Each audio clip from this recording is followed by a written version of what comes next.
Wah, bunganya cantik ya, Kak.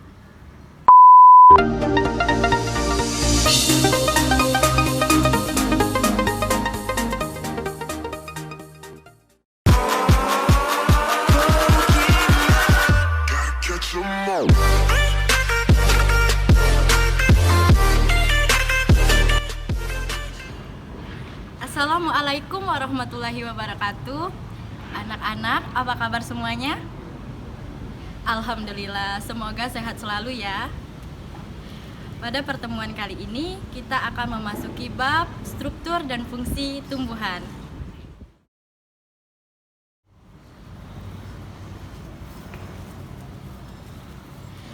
Tumbuhan itu lengkapnya terdiri dari yang paling bawah ada akar, batang, daun,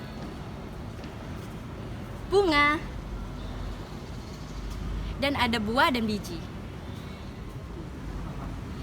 Baik, bagian yang pertama yang akan kita bahas yaitu akar. Anak-anak, kita tahu bahwasanya akar itu terletak di dalam bawah tanah. Oleh karena itu, fungsi akar adalah akar memiliki banyak fungsi. Fungsi akar yang pertama adalah menyerap air dan garam mineral dari dalam tanah.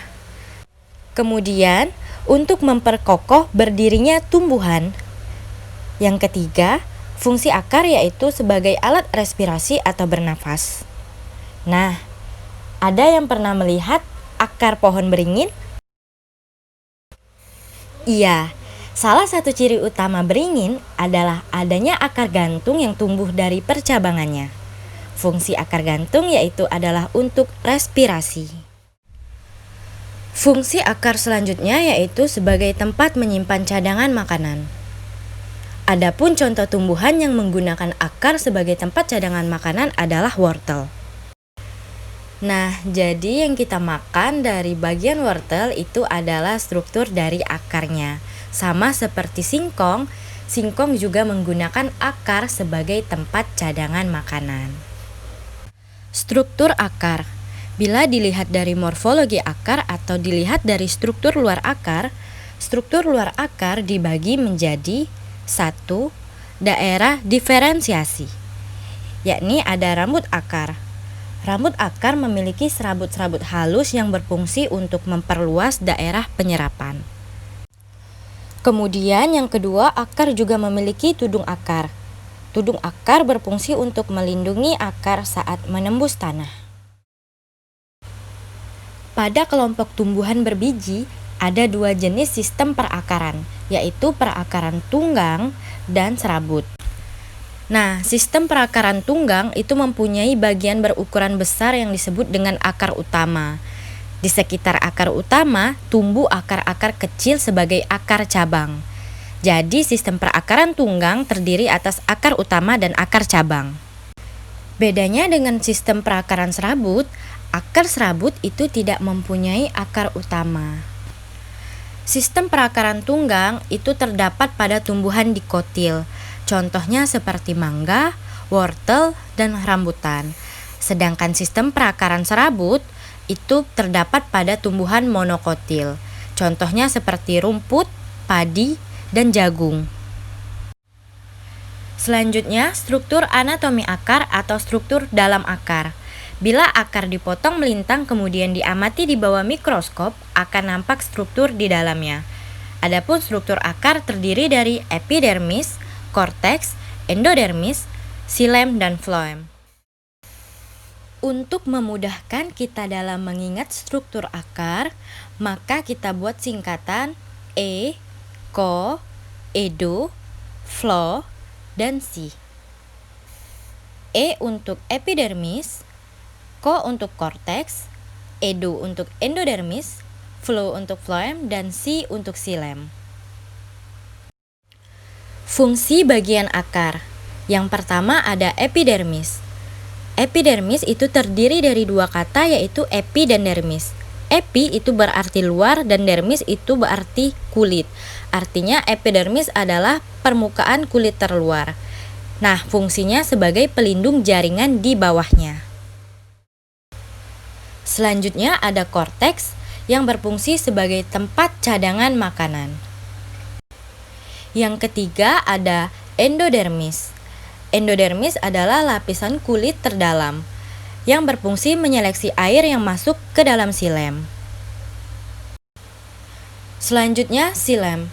Xilem merupakan pembuluh pengangkut yang berfungsi mengangkut air dan garam mineral dari akar yang akan dibawa menuju ke daun untuk diproses melalui fotosintesis. Dan yang terakhir ada phloem. Phloem berfungsi untuk mengangkut hasil fotosintesis dari daun kemudian akan diedarkan ke seluruh tubuh tumbuhan. Baik, organ yang kedua yang akan kita bahas yaitu batang. Batang terletak di antara akar dan daun. Oleh karenanya, batang berfungsi sebagai Adapun fungsi batang yang pertama yaitu menghubungkan antara akar dan daun, kemudian menegakkan tumbuhan. Struktur batang mirip dengan struktur akar. Struktur batang terdiri dari epidermis, korteks, kambium, xilem, dan phloem. Masing-masing bagian memiliki fungsi yang berbeda-beda. Epidermis itu berfungsi sebagai pelindung jaringan di bawahnya. Kemudian korteks itu sebagai tempat cadangan makanan. Ada xilem dan phloem sebagai berkas pengangkut. Kemudian ada kambium sebagai pembesar diameter batang. Adapun perbedaan struktur batang dikotil dan monokotil.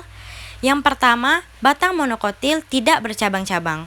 Contohnya seperti pohon kelapa, pohon pisang, padi, jagung, dan lain-lain. Sedangkan dikotil memiliki ciri sebagai batangnya bercabang.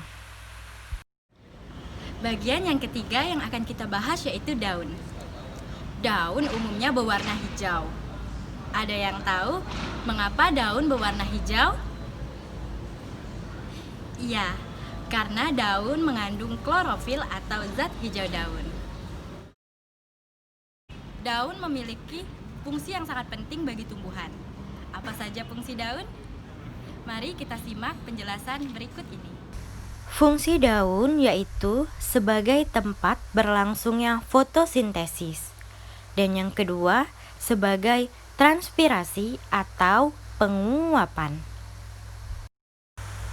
Struktur daun terdiri dari epidermis, berfungsi sebagai melindungi jaringan di bawahnya. Kemudian ada jaringan palisade yang berfungsi sebagai tempat berlangsungnya fotosintesis.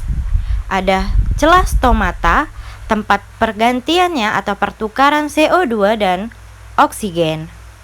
Jaringan spons atau bunga karang berfungsi sebagai tempat menyimpannya karbon dioksida.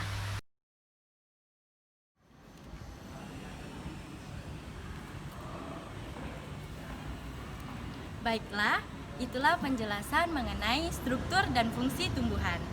Sampai sini mengerti bukan? Alhamdulillah. Terima kasih untuk perhatiannya. Saya ucapkan wassalamualaikum warahmatullahi wabarakatuh.